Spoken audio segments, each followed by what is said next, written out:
पेशावर के लीडिंग अस्पताल में इस वक्त मौजूद हूँ जहाँ पे कोरोना से बचाव के वैक्सीन सेंटर का आगाज़ कर दिया गया है। हम आज आपको इस वीडियो में बताएंगे कि वैक्सीन लगाने के लिए पहले आपको किन मराहिल से गुजरना पड़ेगा। अस्पताल के एक एहलकार आपको मरहलावार आपको बताएंगे कि आपने रजिस्ट्रेशन कहाँ पे करनी है और इसके बाद आपको किस तरीके से वैक्सीन लगाए जाएंगे। नादरा ने अपना एक कोएम के नाम से एक ऐप जो है वो बनाया हुआ है। उसमें 1166 पे आप जो भी लगवाना चाहते हैं वो 1166 पे अपना शनाख्ती कार्ड नंबर मैसेज करेगा। अगर उनकी उम्र 65 से ज़्यादा होगी तो उसको उस मैसेज के जवाब में उसको एक नंबर इशू होगा जो उनका टोकन नंबर होगा।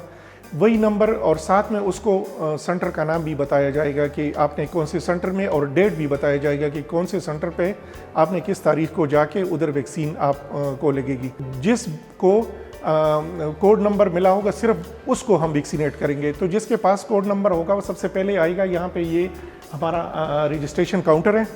यहाँ पे हमारे आईटी के लोग बैठे होंगे। उसको अपना वो नंबर देगा जो उनके पास नादरा से आया होगा।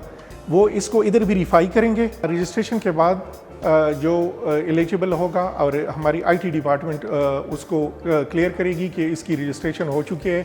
तो उसके बाद वो यहाँ पे आके ये हमारी वैक्सीनेशन काउंटर है। यहाँ पे हमारे वैक्सीनेटर और नर्सिंग स्टाफ उसको, ये हमारी कैरियर है, इसमें वैक्सीन आएंगे और यहाँ पे हम उसको वैक्सीनेट करेंगे।